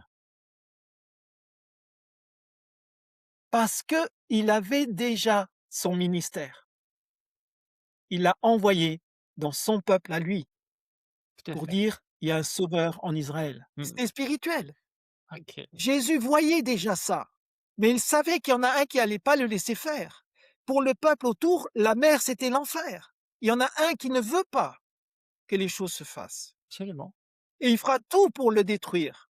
Et il a tout essayé pour détruire Jésus avec les disciples, avec tout ça. Mais même dans la mer, Jésus est resté le plus fort. Parce qu'il voyait déjà plus loin. Les disciples n'en avaient pas la conscience et ils n'avaient pas encore l'esprit pour avoir cette révélation. Mais c'est là où, en tant que chrétien, hey, tu as des difficultés, tu es dans la mer, ok, as les flots qui te... Très bien, c'est pas facile, ok, tu veux me servir, tu me suis, ok, je suis avec toi dans la barre. C'est difficile, ok, regarde plus loin. Ouais, Regarde ce qui se passe spirituellement. Regarde ce qui va se passer après dans le monde, là où je t'envoie, à rapport des gens. Et ça, c'est incroyable. ouais, ouais, ouais. Et quand je reviens à mon stade de dire, mais pourquoi j'étais là? Et parce que je l'ai permis. Aujourd'hui, tu ne serais pas ce que tu es, avec tout ce que tu as vécu après coup. Si je t'avais fait pas, si j'avais pas permis que tu passes par là. J'avais 25 ans, 25 ans? 25, 23, je me suis dit, marié en 85, j'avais 25 ans, 25, 20, voilà. Suite à ça, dans cette communauté, si dans cette communauté, on vivait quand même des choses très fortes et avec des frères et sœurs de à l'extérieur et il y avait cette notion que Dieu était non seulement un nom, Ouais, non seulement, une connaissance, non seulement un principe de vie, mais que tout ce qui se passait, tout ce qui arrivait sur le plan spirituel, il nous le communiquait aussi, il nous le montrait aussi, y compris sur le plan matériel. Et j'ai eu l'occasion pendant ces quelques années où j'étais dans la communauté là, j'ai été pendant 2 ans et demi, 2 ans je crois, 2 ans et demi sur la communauté et après j'ai habité, dans un village à côté. Heu, alors il m s le Seigneur a permis que je fasse l'évangélisation en tant que, moniteur, ou, accompagnateur de jeunes pour de l'évangélisation sur Toulouse et sur des missions, dans les villages alentours. Et là, je vais vraiment parler de ce que Dieu est capable de nous révéler. Il faut être conscient que le monde n'est que matériellement ce qui se passe dans le domaine spirituel. Tout ce que nous vivons sur la terre est lié au temps. Tout ce qui est dans le ciel, dans la bataille, est aussi lié au temps. Mais tout ce qui est domaine de Dieu et de la vie éternelle est hors du temps. Tu me suis? oui, oui, tout à fait. À partir du moment où Lucifer et ses anges se sont révoltés contre Dieu, ils sont passés du stade éternel au stade du temps. Il a été précipité sur la terre, lui et les anges qui l'ont suivi Tout à fait. et Dieu a créé l'homme sur la terre Ah, mmh. et au départ, la notion du temps n'existait pas jusqu'à ce que le diable, Lucifer, tente l'homme et que le temps commence à avoir des saisons, des années, et cetera, et cetera. Alors c'est très compliqué à expliquer en 3 phrases, mais il avait créé le jardin d'Éden où tout était beau. Ouais, C'était l'éternité sur la terre et il y a eu une désobéissance. Et là aussi, Dieu a permis. Pourquoi il a permis que l'homme pêche? On aurait tellement été bien éternellement. Mais c'était pas le plan de Dieu. Parce que le plan de Dieu, c'était de vouloir que sa création l'aime pour ce qu'il est et pas par obéissance, ni par, notion de, de commande d'esprit. C'est-à-dire, tu es synchronisé pour m'aimer. ouais, synchronisé C'est pour pas ce que Dieu voulait. Il voulait que ça soit un choix. Donc il a permis à l'homme de pécher et de ce fait-là, le monde est rentré dans le temps avec tout ce qui est de Lucifer, ses démons et cetera et dans ce temps-là, les hommes naissent, meurent procrée et cetera et à chacun, Dieu donne la possibilité de l'aimer, de le reconnaître et de l'aimer. Ouais, c'est incroyable ça. Mmh. Il a permis que l'homme pêche pour que nous puissions choisir qui nous allons suivre. Moi, j'avais jamais entendu cela sous cet angle-là. J'avais entendu parler qu'on était appelé à vivre éternellement dans le jardin d'Éden, qu'on aurait pu se reproduire et développer une communauté dans cet endroit qui était parfait. Par contre, qu'il y avait cette possibilité d'avoir la liberté, c'est ça qui est important pour ça qu'il y avait le l'arbre défendu, pour donner la liberté de choix, et qu'on était supposé ne jamais toucher à ça, et que ça a craqué très vite, qu'il y a eu ce choix-là de l'homme et qu'ils ont été expulsés. C'est un poil différent de ce que tu dis, mais c'est peut-être que ça revient au même au final, mais c'est ce que moi j'avais compris et peut-être que voilà, Oui, c'est alors effectivement, il y a cette image-là. Mais pourquoi Dieu aurait voulu, sachant que l'homme allait désobéir, pourquoi il a mis cet arbre-là? Franchement, pour ça parce que en fin de compte, i ils ont pas choisi d'obéir ou de désobéir à Dieu par amour, puisqu'ils n'avaient pas la notion encore du choix. d'accord, Concrètement, si Dieu ne voulait pas que tu pêches, il aurait pas mis l'arbre, simplement, ouais, effectivement. tout simplement. Mais il a mis l'arbre parce qu'il a dit: «Maintenant vous choisissez» et il savait, Dieu, puisqu'il est dans l'éternité, qu'en choisissant de désobéir, l'homme se condamnait de la séparation avec Dieu, mais en même temps, grâce à sa désobéissance, Dieu allait mettre en place tout un système de salut pour donner à l'homme la possibilité de lui obéir par amour, Qui pas est comme une qui est en machine. conviction. Au départ, Ah, ah, ah. au départ, Adam et Ève n'obéissaient pas par amour. Ils obéissaient parce que c'était comme ça. Ouais, ouais, ils atterrissent là-dedans, puis ils suivent, effectivement. Ouais, ouais. Et là, c'est incroyable. C'est ça qui est magnifique. C'est que dans le plan de Dieu, ce qui est le permissif de Dieu emmène toujours tout être humain à se remettre en question et à obéir à Dieu par amour, pas par obligation. Donc voilà, bref. Non, non, non, Alors je mais ça reviens à cette histoire. c'est un du coup, je allez, on t'écoute sur ton histoire, pas de souci. Je reviens. De ce fait, la notion du monde spirituel est très importante normalement pour le chrétien. Et je me suis retrouvé dès mon jeune âge confronté à ça. Quand j'étais pas encore chrétien et que j'étais à l'orphelinat et que je marchais la nuit quand je rentrais ou que j'allais quelque part dans la rue ou, quand j'allais pas bien, que je fuyais l'orphelinat, c'est un truc, bon, ça arrive pas à tout le monde, mais je sais aujourd'hui, à l'âge que j'ai, je mentirais pas pour dire une chose pareille, mais c'est important de dire aux gens quand même, je suis conscient et sensé, j'ai bien les pieds sur terre. Je voyais les démons me courir après pour me tuer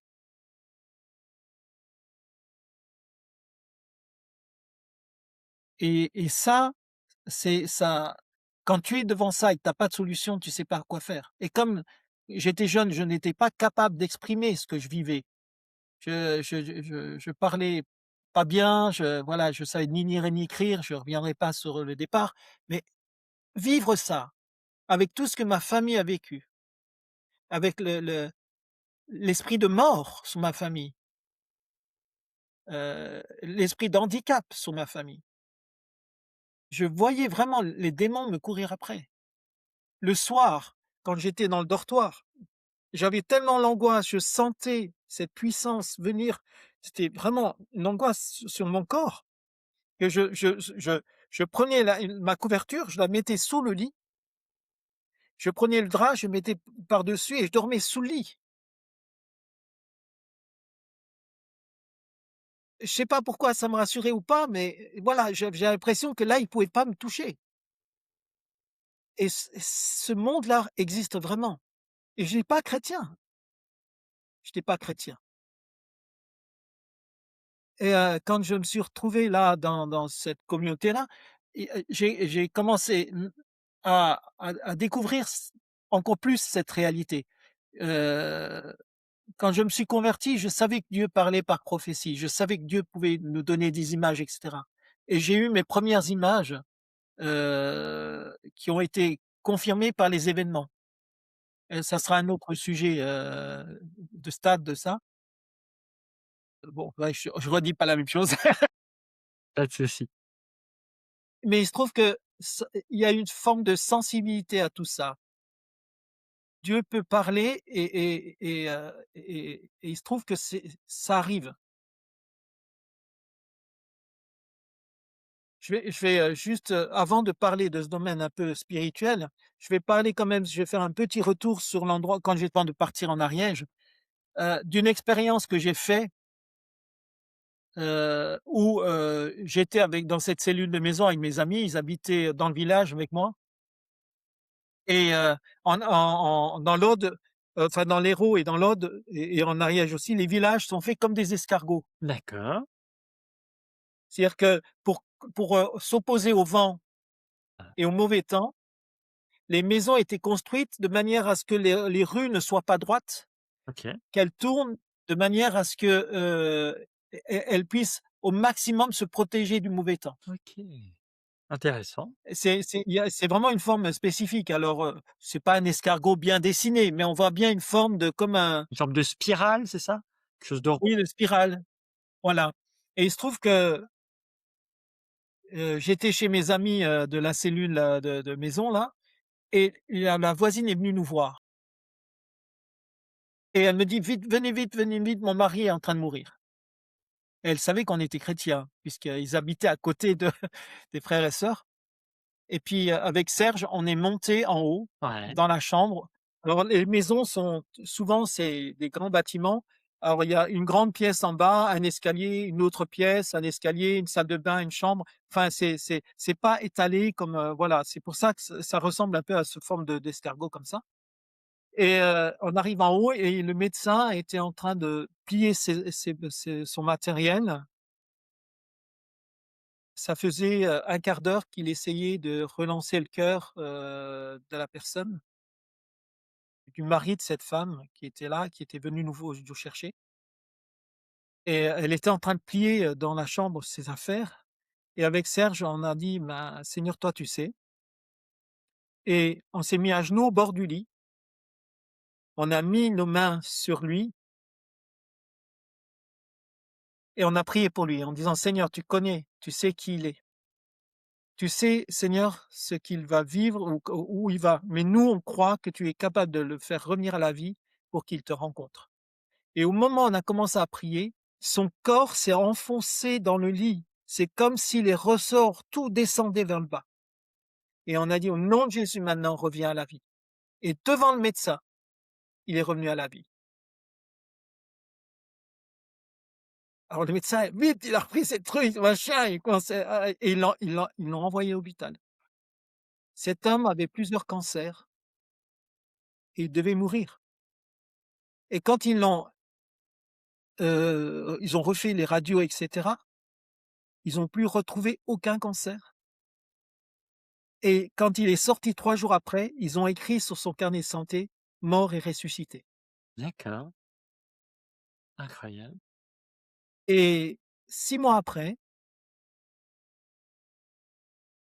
en bon, non, pas 6 mois après, il donne sa vie au Seigneur, lui et son épouse. Ouais. Et 6 mois après, elle vient nous voir un matin et j'étais de nouveau là et elle dit, «Écoutez, je viens vous voir parce que mon mari est mort». Et elle dit: «Mais pourquoi tu nous as pas appelés?»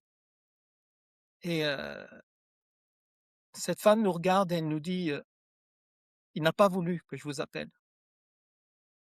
Alors on lui a dit: «Mais pourquoi?» «Il m'a dit de vous dire qu'il était content parce qu'il rentrait à la maison». Et on avait pu parler avec lui parce que quand il a donné sa vie au Seigneur, on a pu parler avec lui et il nous a raconté ce qu'il a vécu. Et c'est là où je parle de monde spirituel. Absolument. Au moment où on a prié pour lui, il sentait des puissances l'attirer vers le fond. Mais vraiment, des êtres, biformes, des êtres qui pouvaient pas dessiner, mais il l'attirait et nous, on sentait, quand on priait pour lui, cette pression qui descendait en même temps avec lui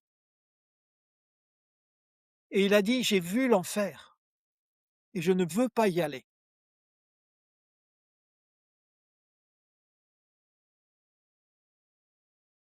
et je crois qu'il y a cette notion de dire: «Si Dieu nous propose la vie éternelle, c'est pas pour notre bien sur la terre, c'est pas pour qu'on soit riche, pauvre ou qu'on réussisse ou tout». Ça en fait partie de la vie, mais c'est pas ça l'essentiel. L'essentiel, c'est qu'est-ce que tu vas faire dans la vie éternelle? Et pourquoi la vie éternelle? Ben parce que ton âme est en jeu là. C'est où tu vas en enfer ou tu vas avec le Seigneur. Il n'y a pas d'alternatif. Il n'y a pas de purgatoire entre les 2. L'homme qui était sur la croix, qu'on a parlé tout à l'heure, qui est mort sur la croix, qui a dit: «Seigneur, rappelle-toi de moi dans ton règne». Qu'est-ce qu'il dit: «Seigneur, aujourd'hui tu seras avec moi». Il n'est pas dit: «Tu vas aller dans une chambre et tu vas m'attendre jusqu'à ce que je vienne te chercher». Ouais, ouais. Ouais, Et il y a de ça plus de 2020 ans maintenant. Il dit: «Aujourd'hui», parce qu'il rentre dans l'éternité pour la vie éternelle absolument. et ça, c'est important. La raison de notre salut, c'est pas de réussir dans la vie sur la terre, même si c'est le plan de Dieu et qu'on a envie de ça pour nous. L'objectif de Dieu, c'est qu'on ait la vie éternelle Absolument. et d'ailleurs, entre parenthèses, c'est la seule chose qui nous restera. Tout le reste partira. On peut s'appeler Billy Graham, l'apôtre Paul, Pierre, on peut s'appeler, je sais pas, président monsieur Trump ou monsieur Macron. On va être tous à la même enseigne. Et Qu'est-ce que tu as fait de ta vie? Et inversement, aussi une personne, sans domicile fixe, très pauvre, démunie financièrement et qui, est croyant, bah, en fait, il sera même le même, état qu'une personne qui aura passé sa vie dans un confort matériel. Voilà et c'est Tout à fait. on est égaux devant la mort, hein, devant cette suite Ouais, de parcours. mais ça va même tellement loin que, il y a un passage qui est super important, qui remet en question notre vie chrétienne. En D'accord. disant: «Mais moi je suis chrétien, j'aurai la vie éternelle» et là, moi ça m'a bluffé. Ça m'a bluffé. Ce que dit Paul là, il est incroyable. Je vais te lire quelque chose. Romains 2, 14, 16 et Alors ça j'aimerais bien dire aux personnes chrétiennes qui croient que le salut n'est que pour les chrétiens. Si tu refuses Dieu, c'est sûr que tu auras pas ton salut. Mais dans Romains 2, 14 et 16, il y a un passage qui devrait nous marquer. OK, Heu Quand les païens qui n'ont pas la loi font naturellement ce que prescrive la loi, ils sont, eux qui n'ont pas la loi, une loi pour eux-mêmes. Ils montrent que l'œuvre de la loi est écrite dans leur cœur. Leur conscience en rendent témoignage et leurs pensées s'accusent ou se défendent tour à tour. C'est ce qui paraîtra au jour où, selon mon évangile, d'autres versets, c'est selon l'évangile de Christ, Dieu jugera par Jésus-Christ les actions secrètes des hommes. Et je crois qu'on va être fort étonné des gens que l'on va voir au ciel. mmh, absolument et de ceux qu'on ne verra pas aussi. Et de ceux que l'on ne verra pas au ciel, comme ça va nous faire mal, on n'y prendra pas conscience. D'accord, effectivement. Mais j'aimerais bien, Ouais, vas-y.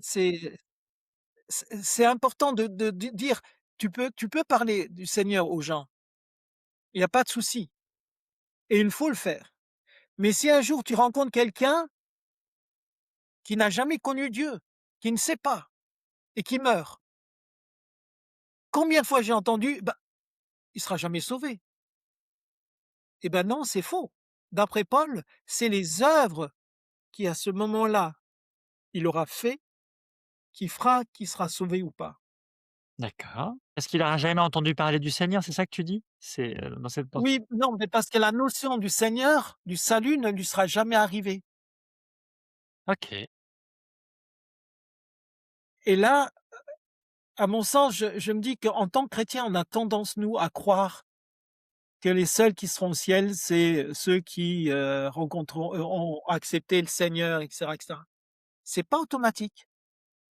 Il y a une exception et je crois qu'il y a beaucoup de personnes qui sont morts sans voir la notion de du Seigneur et pourtant qui ont fait dans leur conscience ce qui était bien, par la loi de leur propre conscience. absolument. Pourquoi on a parlé de ça? Je sais plus. C'est pas grave. Ça fait partie des notions que tu as voulu aborder, il y a pas de problème. On Oui, était un peu plus de tes 25 ans, c'est ça? Si je me rappelle bien? oui, maintenant on va revenir au niveau Pour 25 ans. pour juste ouais, Alors je parlais des du monde des esprits, super. Oui, c'était pour ça, où pour ça qu'on en parle. dans notre vie personnelle, nous sommes pas seulement matériels, nous sommes pas seulement conscients, psychiquement de l'éventualité que Dieu, que l'on ne voit pas, existe, mais qu'on est fait aussi spirituellement. La preuve, c'est que si on suppose que Dieu existe alors qu'on ne le voit pas, ça rentre dans le domaine du mysticisme. C'est de la spiritualité. D'accord, tout à fait, Si on part de ce biais-là, on doit croire aussi au monde qu'il y a dans ce domaine-là, spirituel. absolument. Et comme je disais tout à l'heure, avoir affaire aux esprits, c'est une chose que j'ai connue sans le vouloir depuis ma tendre ma jeunesse, moi, Tout à fait. étant jeune, quoi. Ah, ah, ah, ah. Et il me semble que ça, c'est important de savoir et dans la communauté où j'étais, que ça soit sur le plan spirituel, des dons, Tout à fait. des choses qu'on ne voit pas, comme prier pour quelqu'un, comme la personne que l'on a pu, voir, miraculeusement revenir à la vie, que ça soit pour prier pour, des malades, que ça soit, différentes raisons. Et ben, le Seigneur existe vraiment dans ce domaine-là et il est capable de faire des choses que l'on ignore, que l'on n'envisage même pas. Absolument. Et il se trouve qu'on est arrivé, alors c'est une des expériences qui m'a le plus marqué moi, dans le sens où, c'est plus une relation entre un frère et une sœur, entre un malade ou, quelque chose comme ça, ou qu'entre une personne qui est possédée, dont j'ai déjà eu affaire à ça, OK, mais c'est vraiment plutôt dans quel est l'héritage spirituel qu'il peut y avoir dans une ville? Et on voit ça dans les lettres dans l'Apocalypse de Jean, ouais, où les 7 églises ont des, des endroits précis, ouais, d'esprit. Contre l'esprit de de Jézabel, ouais, contre tu es dans l'antre même du malin, dans une des lettres, de l'Apocalypse. Et il y a un monde spirituel qui existe. Et on était dans une ville, en Ariège, où c'était pareil, c'était un genre d'escargot, mais au milieu, c'était une place. Et il y avait des magasins avec des enfilades. Tu ouais, sais, c'est tout autour et au milieu, il y avait un puits. OK, Et pendant des années, des années, des années, les gens ont prié pour cet endroit. ouais, Il n'y a jamais eu de conversion. d'accord, Personne ne personne ne voulait entendre parler l'Évangile. Et on a commencé à prier pour cette ville et entre le Seigneur et moi, il y a beaucoup d'images. Il me parle souvent par images et il se trouve que encore plus maintenant, mais en ce temps-là, c'était déjà, c'était mes premiers vraiment grands pas dans ce domaine spirituel et d'un seul coup, il me fait voir le puits là et ouais, avec une scène qui datait du temps des cathares d'accord, et je voyais des soldats du pape prendre les femmes et les enfants, les mettre à côté du puits, tuer leurs maris devant eux et eux les jeter dans le puits et ça m'a j'étais complètement mais j'ai dit: «Mais Seigneur, voilà, c'est quand même fort ce genre de choses tout à fait. et on vit pas ça. C'est pas quelque chose habituel, quoi et j'ai raconté ça aux autres responsables qui étaient avec moi et on a commencé à prier pour cette ville-là en disant: «Seigneur, voilà, ce qui semble et voilà, ce qui s'est passé là, il semble que c'est juste, mais qu'est pourquoi?» Les Cathares, c'était apparemment des gentils. Ouais, Ils aimaient Dieu et je sais pas si tu connais l'histoire des Cathares, mais pas c'est en totalité, mais j'ai une petite idée, ouais, de voilà, tu as cette notion-là et en fin de compte, c'était les prémices de ce qui allait arriver bien des siècles après avec les Huguenots et en fin de compte, ils ont massacré ces gens-là et on a prié pour eux et on s'est dit: «Mais est-ce qu'on peut demander pardon pour ce que les soldats ont fait là, de ce qu'ils ont mis là sur cette ville?» Parce que spirituellement, en faisant ça, cette action-là, ils ont ouvert une porte spirituelle. Alors c'est je sais pas, c'est dur à comprendre, à saisir ça, mais c'est quand même le monde spirituel. On voilà et il se trouve qu'on a été voir dans Ézéchiel, je crois que c'est ou Néhémie, il va demander pardon pour les péchés de ses pères, ouais, absolument. pour avoir abandonné Jérusalem, pour avoir désobéi et cetera et cetera. Lui, il n'y est pour rien, mais il va demander pardon à Dieu, à l'Éternel pour ça. Alors on a eu à cœur de dire pardon, pardon pour ce qui s'est passé dans cette ville et cetera et il se trouve qu'après ça, Ouais. c'était une semaine d'évangélisation, les gens ont commencé à venir Ah, et à entendre parler de l'Évangile et en même temps, on a recherché dans les archives de cette ville et il se trouve que dans les archives de la mairie et c'est même sur internet, cette histoire-là, cette scène-là que j'ai racontée a été dessinée d'accord. et elle était vraie. C'est en une des expériences alors je cours pas après les esprits Ah et non, mais je je laisse le diable avec ses responsabilités, c'est pas mon rôle, j'ai pas à m'en occuper. Mais tu vois, c'est important en tant que, chrétien d'avoir une notion non seulement terrestre, bien sûr, mais que notre vie est aussi spirituelle. bien sûr. Donc tu penses, enfin moi je pense aussi la même chose que toi, mais que, il y a l'influence des générations précédentes sur le cours spirituel, sur des blocages, générationnels, sur des dominations particulières. Et donc là, dans cette commune, en tout cas, il y avait eu cette influence de cet acte des cathares sur la communauté, a priori chrétienne, si j'ai Ouais, bien compris, qui a influencé des ouais, siècles et des siècles et des siècles d'évolution parce qu'il y avait un blocage spirituel dû à cette action des cathares, si je comprends bien. Voilà, c'est et ça peut être le cas pour à peu près partout dans le monde. S'il y a eu des actions heu, similaires, voilà, il peut y avoir une tout à influence. fait, mais même individuellement. Effectivement, alors je vais reprendre la parole de Dieu OK, pour ça. pas de souci. Heu, hem, Abraham s'en va, Ouais.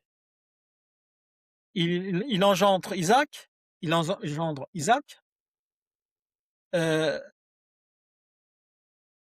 c'est Abraham, hein, je ne me trompe Oui, pas. c'est ça, oui, absolument. Jacob, ou Israël et Isaac va avoir une femme, il va y avoir des histoires de femmes, d'abord avec Abraham, la servante et son épouse, alors c'était, Je voulais parler d'Ismaël et d'Isaac, c'est pour ça que je j'attendais que tu parles oui, d'abord de lui, mais Ismaël et Isaac.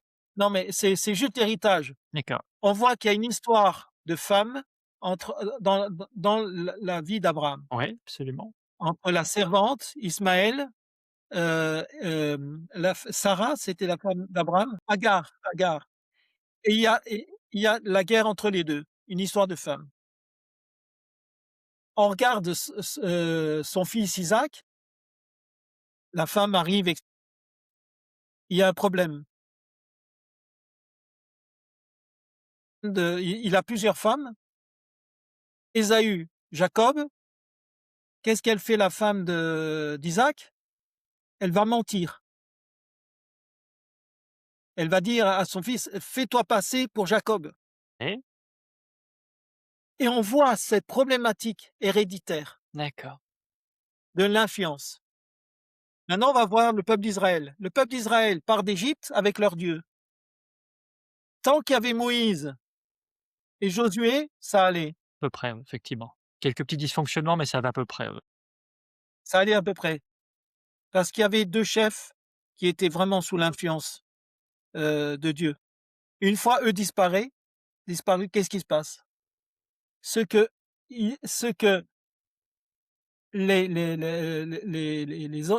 les enfants d'Israël ont emmené avec eux d'Égypte, alors que toutes les générations, à part les enfants, étaient morts dans le désert. Première chose qu'ils font, c'est ils désobéissent et ils vont vers les dieux païens. Absolument, Il y a cette notion du péché constamment qui nous rappelle avec les défauts de nos générations. tout à fait. C'est biblique, c'est biblique. Je voulais juste aborder avec toi un sujet, c'est une question, bah, moi j'ai ma propre analyse. Quand, alors peut-être que je me trompe, mais je crois que c'est pas ça. Je crois que quand Moïse va, sur la montagne pour récupérer les tables de la loi et que Dieu lui dit: «Redescends vite parce que mon peuple a déjà péché, ils sont en train de faire le veau d'or» Ouais, et pourtant ils sont gardés oui, par Aaron qui est supposé être le premier ministre, enfin et je me suis toujours posé la question du pourquoi est-ce qu'Aaron n'avait pas réussi à les dominer? Et moi, mon analyse, c'est parce qu'en fait, Moïse n'a pas été suffisamment pédagogue avec Aaron pour ne jamais le mettre en position d'autorité, pour qu'il ait cette affirmation de lui-même pour diriger le peuple. Quand Moïse il s'en va, en fait, Aaron, il est là, mais en fait, il a jamais eu cette position d'autorité, donc il n'arrive pas à diriger et il les laisse faire n'importe quoi. Qu'est-ce que tu en penses de ce que je te dis? Déjà, est-ce que tu comprends ce que je dis déjà? oui. OK, pas de Bah, souci. il y a plusieurs raisons à ça. OK, La première, c'est quand, Dieu envoie Moïse vers les Égyptiens, il dit: «Mais je suis, bègue, voilà, je peux pas parler». Il insiste tellement qu'il dit: «Ben, je t'enverrai ton frère». OK, Aaron était le frère à Moïse et il se trouve que Dieu va donner à Moïse son frère Aaron, mais avec ses défauts. C'est pas lui qui a le ministère, c'est pas lui qui a la vision. Pourtant, à chaque fois, Aaron sera là pour les miracles en Égypte. ouais, Après, il s'en va. Ils s'en vont dans le désert, ils traversent la mer Rouge et ils sont dans le désert. Aaron n'a pas été appelé par Dieu pas faux. et la notion de responsabilité n'est pas la même. Et en plus de ça, à un moment donné, Aaron et sa femme se révoltent contre Moïse à cause de la femme de Moïse. Il y a eu un problématique avec ça. Et ça a failli mal tourner pour Aaron, parce qu'il y avait une forme de jalousie. Et il se trouve que c'était la loi. L'Esprit de Dieu allait sur des gens, mais pas sur tous. Il allait surtout sur les prophètes et sur ceux que Dieu appelait. Mais Aaron, Dieu a accepté, a permis qu'il soit avec Moïse, mais il a jamais, c'était pas son plan de départ. Son plan de départ, c'était Moïse. Donc si, heu, dans le contexte, en fait, c'était une opération suicide, si on considérait qu'Aaron aurait dû gérer le peuple avec, une temporalité, moi j'imagine pas le temps qu'ils ont dû attendre, mais ça devait pas être une demi heure, ça devait être plusieurs jours Ouais, ouais. où ils étaient là-haut, donc en fait ils ont explosé et probablement par rapport à ce que tu dis, c'était presque impossible qu'ils fassent passe autre chose à part qu'il y ait un veau d'or, si je comprends Ben, bien? disons qu'il a eu peur. Voilà, c'est ça, il a eu Il peur. a eu peur, Aaron. Il a eu peur de la foule.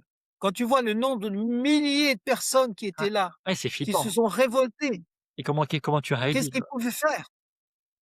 Et Aaron, lui, était influencé parce que quand Moïse a été en Égypte, Aaron, il est venu le rejoindre, je sais pas si c'est dans le désert ou à la sortie, mais il n'a pas connu le temps de liberté sans les dieux. Il était, il a toujours été sous l'influence de ça. D'accord. Donc c'est resté dans sa, dans son, dans l'intérieur de lui-même. et ce qui est incroyable, c'est que Dieu a permis que tous les Israélites s'en aillent avec des richesses de l'Égypte, mais avec des idoles, Ouais, c'est vrai que ça, c'est pas faux. Qu'il y a avec des idoles. donc on n'a pas tout détruit, il y a encore des liens. Il y a des liens et ils sont venus avec ces liens et tu vois, je veux dire, ça va même tellement loin, cette problématique. C'est que Moïse était le seul homme qui devait diriger ce peuple et à un moment donné, il en peut plus. Ouais, tout à fait. Moïse entendit dans Nombre 11, 16, 30 et 11, 31, 35. Moïse entendit le peuple pleurer, chacun dans sa famille, à l'entrée de sa tente. La colère de l'Éternel s'enflamma fortement. Moïse en fut attristé. Et il dit à l'Éternel, pourquoi fais-tu du mal à ton serviteur? Et pourquoi n'ai-je pas trouvé grâce à tes yeux? Il souffrait tellement que pour lui c'était un mal de voir le peuple souffrir. Au point que tu m'imposes la charge de tout ce peuple. Est-ce moi qui suis le père de ce peuple? Est-ce moi qui l'ai mis au monde pour que tu me dises, porte-le contre toi comme une nourrice porte un enfant, jusqu'au pays que tu as juré à ses ancêtres de lui donner? Ou prendrai-je de la viande pour en donner à tout ce peuple? En effet, ils viennent pleurer près de moi en disant, donne-nous de la viande à manger. Et je ne peux pas, à moi tout seul, porter tout ce peuple, car il est trop lourd pour moi. Plutôt que de me traiter ainsi, tue-moi donc, si j'ai trouvé grâce à tes yeux, et que je ne vois pas mon malheur. On se rend compte jusqu'où il était, là, en dépression, là, c'est un truc de dingue, quoi. Et là, l'Éternel dit à Moïse, rassemble auprès de moi 70 hommes, pris parmi les anciens d'Israël, des hommes que tu connais comme anciens et responsables du peuple. Amène-les à la tente de la rencontre et qu'ils s'y présentent avec toi. Je descendrai te parler là. Je prendrai de l'esprit qui est sur toi et je le mettrai sur eux, afin qu'ils portent la charge du peuple avec toi et que tu ne le portes pas tout seul. Tu diras au peuple, consacrez-vous pour demain. Vous mangerez de la viande, puisque vous avez pleuré aux oreilles de l'Éternel en disant, qui nous fera manger de la viande? Nous étions bien en Égypte. L'Éternel vous donnera de la viande et vous en mangerez. Vous en mangerez non pas un jour, ni 2 jours, ni 5 jours, ni 10, ni 20, mais un mois tout entier, jusqu'à ce qu'elle vous sorte par les narines et que vous en soyez dégoûtés. Cela arrivera parce que vous avez rejeté l'Éternel qui est au milieu de vous et parce que vous avez pleuré devant lui en disant, pourquoi donc sommes-nous sortis d'Égypte? Moïse dit, le peuple au milieu duquel je me trouve compte 600 000 fantassins, sans les femmes et les enfants. Toi, tu dis, je leur donnerai de la viande, et ils en mangeront un mois tout entier. Devra-t-on égorger pour eux des brebis et des bœufs pour qu'ils en aient assez? Ou faudra-t-il rassembler pour eux tous les poissons de la mer pour qu'ils en aient assez? L'Éternel répondit à Moïse, le bras de l'Éternel serait-il trop court? Tu vas voir maintenant ce que je t'ai dit arrivera ou non. Moïse sortit, rapporta au peuple les paroles de l'Éternel. Il rassembla 70 hommes, pris parmi les anciens du peuple, et les plaça autour de la tente. L'Éternel descendit dans la nuée et parla à Moïse. Il prit de l'esprit qui était sur lui et le mit sur les 70. Dès que l'Éternel reposa sur eux, ceux-ci prophétisèrent, mais ce ne fut que momentané. Il y eut 2 hommes, l'un appelé Elda et l'autre Béda, qui étaient restés dans le camp et sur lequel l'esprit reposa. C'est une sacrée leçon qu'on a là. Mmh mh. Ça veut dire que Aaron avait été plus ou moins choisi par Moïse. Tout à fait. Mais quand l'Éternel choisit, même si c'était pour un temps, un moment instantané, un moment précis, c'est lui qui fait les choses. Et Absolument. ça n'a pas dû être facile. Non. Et là, j'ai lu les 2 autres, où il y a 2 autres personnes qui ont commencé à prophétiser, parce que Moïse Ouais. a choisi Aaron, Mmh. mais ces 2-là, il les a pas choisis, mais l'Éternel les a choisis. Tout à fait. Et tu vois on voit ce truc où Aaron, on oui, je suis bête, ben, je te donnerai ton frère. Parce qu'au bout d'un moment, à un moment, l'Éternel on a eu assez, c'est ce qu'on ressent quand, on lit le texte, hein, et en fin de compte, là, par contre, c'est une situation telle que l'Éternel se rend compte que Moïse, il en peut plus, là. Ah, et c'est lui qui va encore une fois, parce que Moïse se sent pas capable de le faire, il va choisir lui maintenant 70 personnes. En fin de compte, il y en avait 72. Ouais. D'accord. Pour moi, c'est tellement important de se rendre compte de ça. C'est Dieu qui choisit. On peut être dans l'erreur. Absolument. On peut on peut se dire: «Mais bon, je l'ai choisi ce». Oui, parce que tu es humain, que tu as besoin, que tu connais tes failles et cetera, et Dieu va permettre des situations. Mais Aaron n'avait pas cet esprit qui était sur Moïse, C'est et c'est intéressant c'est ça d'en qui fait parler. la différence. Cet esprit qui a été répandu sur les 72 après coup. Ce qui explique beaucoup de choses. En tout cas, merci pour ton temps, Chris. On a avancé, même si on n'a pas fait de comment dire? On n'est pas arrêté à tes 40 ans, parce qu'on a fait 0,22 au premier, puis là on fait 22-25 ou un truc comme ça. On a fait 3 ans Ouais, seulement, mais ouais. c'est pas grave du tout, parce que comme d'habitude, il y avait Non, beaucoup de choses, qui complétaient avec, la notion, comme tu as dit, de peur, la notion de on a parlé beaucoup de ça au début, de la peur, de l'angoisse, des choses qui sont, de l'inquiétude, donc ça, c'était important aussi. Donc je vais te remercier pour ton cœur, pour tout ce que tu as partagé. Est-ce que tu veux dire autre chose, voilà, pour aller sur la je fin? justement, je voulais clôturer Oui, avec vas-y, ça, vas-y, vas-y, vas-y. si c'est que, pour avoir vécu la notion dans le domaine spirituel comme dans le domaine de la foi, l'angoisse quand on est démuni devant un monde spirituel, la peur, heu, la, l'inquiétude quand on est face à un acte de foi, ces choses-là font partie de la vie chrétienne. Ça veut pas dire que tout le monde va vivre ce genre de situation, et je ne surtout jamais. Je veux pas, c'est pas moi qui me permettrait de dire ça. Mais n'empêche que savoir que ça existe, c'est important, et être conscient que l'on a le droit d'avoir peur, qu'on a le droit d'être angoissé.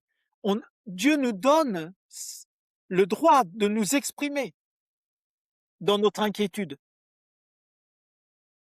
et Dieu ne nous en veut pas pour ça. C'est justement parce que nous sommes faibles que Dieu peut prouver toute sa gloire. C'est justement parce que nous reconnaissons l'état de faiblesse que nous avons que nous pouvons dire: «C'est vraiment Dieu qui a fait ça». Et il est important d'accepter individuellement que nous pouvons avoir peur quand nous avons affaire à des esprits, que nous pouvons avoir peur quand nous sommes obligés de faire un acte de foi, que nous pouvons avoir peur quand on ne sait pas comment on va vivre le lendemain. On a le droit d'être angoissé, on a le droit de nous poser des questions, on a le droit, comme Moïse, de discuter avec Dieu. On a le droit de le faire. Il ne il attend que ça, le Seigneur, pour pouvoir parler avec nous. C'est sa volonté, c'est son désir. Ben, hé, ouvre ton cœur, quoi, et ne rejetons pas ça. Au contraire, regardons la réalité en face, parce que si nous n'acceptons pas la réalité de ce qui arrive là dans nos sentiments, on a parlé de nos sentiments, de ce qui nous arrive dans les sentiments qui nous perturbent, qui nous bouleversent, si on ne parle pas de ça, Dieu ne pourra pas aller plus loin.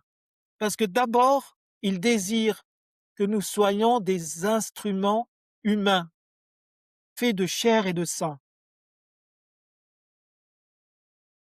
Mais merci pour cette, conclusion. Après on peut tout à fait prier pour clôturer, Ouais, parce tout qu'il y à a fait. il y a 1 milliard de choses à prier, mais je te laisse prier librement sur ce que tu veux.